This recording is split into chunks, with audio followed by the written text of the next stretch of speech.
That's Kong. He's king round these parts. He's a good king. Keeps to himself mostly. Maybe a little too much, if I'm being honest. Okay, so in anticipation of Godzilla vs. Kong coming out at the end of this month, I have decided to knuckle down and watch Kong Skull Island, and I'm also going to do Godzilla King of the Monsters, neither of which I've seen yet, and I wanted to be properly prepped. Not that I think continuity is going to be really important for Godzilla vs. Kong, but, you know, it's an excuse. Now, I hadn't seen Kong Skull Island before, as you may have guessed, and it's a lot of fun. I like the choice of time period. I feel like the 70s is a really neat setting in terms of the technology level and sort of, actively bringing in the impact of the just barely ended Vietnam War on some of the characters who are present. I think it was an interesting call. I love that despite getting two people who adhere to the current Hollywood standard of beauty in the form of Tom Hiddleston and Brie Larson, there's no romantic subplot. Oh, thank you. Because this is exactly the kind of movie where I would have said, you don't have time to be doing that. So they didn't. Mwah. Thank you. And then I really liked John C. Reilly. I liked his character a lot. The guy who was the World War II fighter pilot who's been stranded on the island for the last 30 years.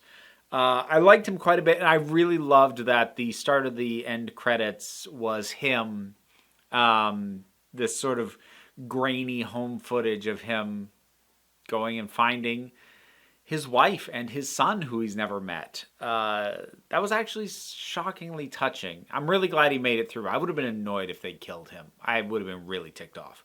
The effects are good. The fights are great. I'm getting increasingly jaded about action scenes. They really need to do one of two things to really make me care. One, they need to in some way move the plot or the characters forward and or be a emotional catharsis. So it needs to have a plot or character reason for being there instead of just we're going to break and have an action scene now. Or number two, it needs to be so spectacular that I don't care if it's plot relevant. And Kong manages to do the second one pretty well, pretty consistently.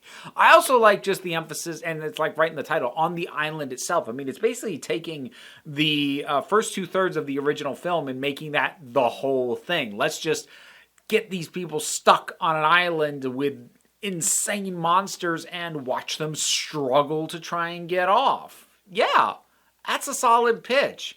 And there's also a lot of neat little continuity nods to the, well, not continuity nods, but like visual motifs. Like there are things like, Kong in chains, which is iconic from the tail end of the original movie. And that's sort of represented here in a way. Or during the last fight, he kind of does the jaw pull apart thing. That isn't ultimately what he uses to kill his opponent with, but just seeing that lingered on, I'm like, I remember that movie. I grew up on the original King Kong. I absolutely love it. I actually really like Peter Jackson's version too. Yes, it's bloated, it's self-indulgent, but it was one of my favorite movie-going experiences. It just made me feel like I was 8 years old again when I went and saw that in the theater, and I'll always love it for that, if nothing else.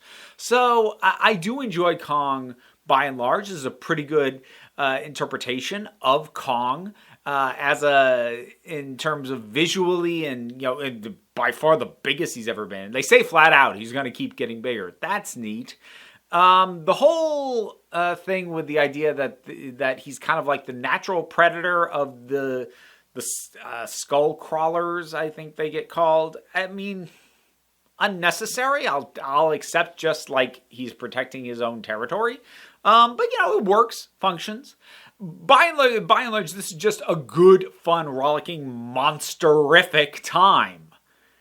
That I am now going to nitpick on a couple of things that I wish either had been different or had maybe not been present at all. So, understand that I enjoyed it as I now do this.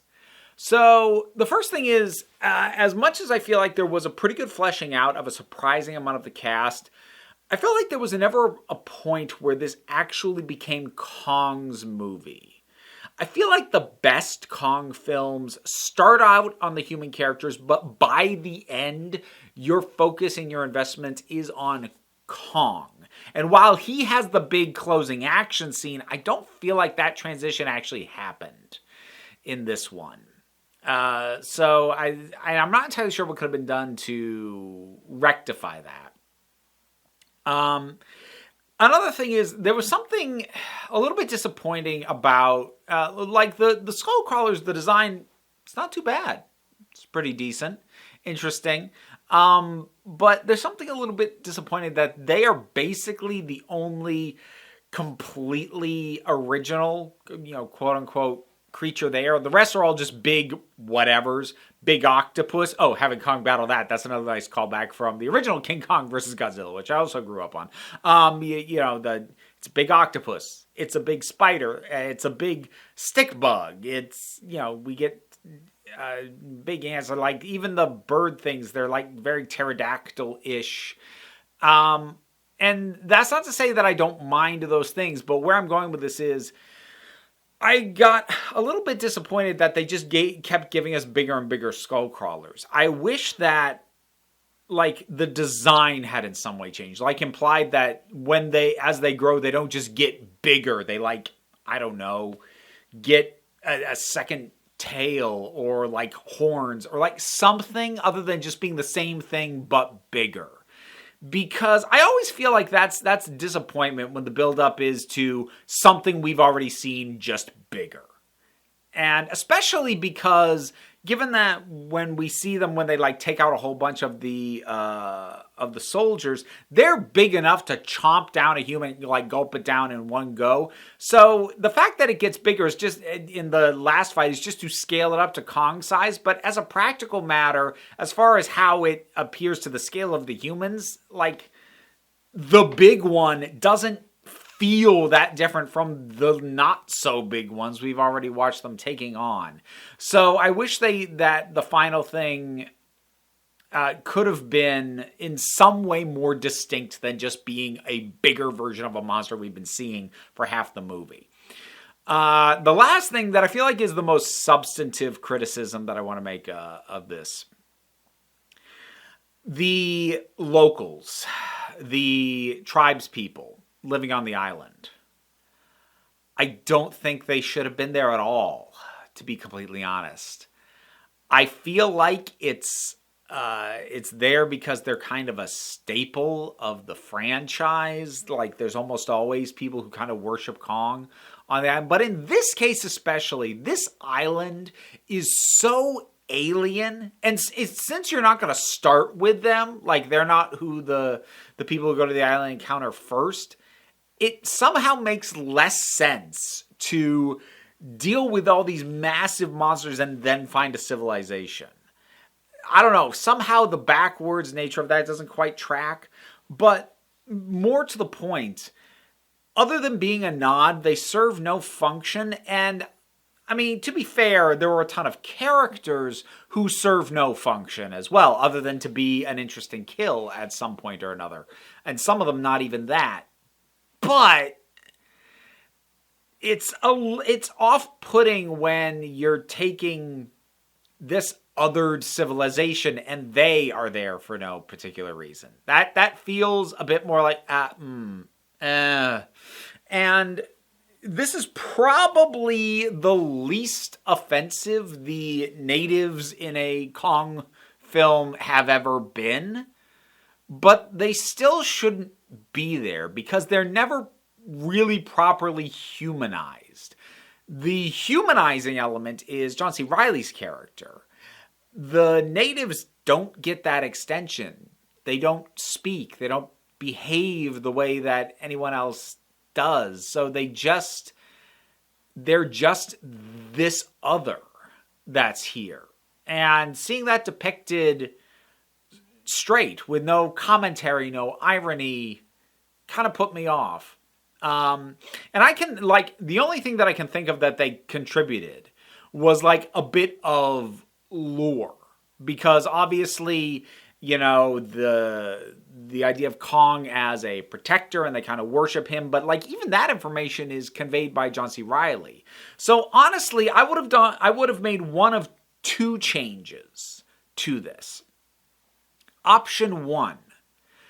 There are no natives on here anymore. John C. Reilly's here. He has found their abandoned civilization. He's found the stuff on the walls and whatever. So he's still figured out the lore, and he can still exposit that to these characters. But the natives aren't there.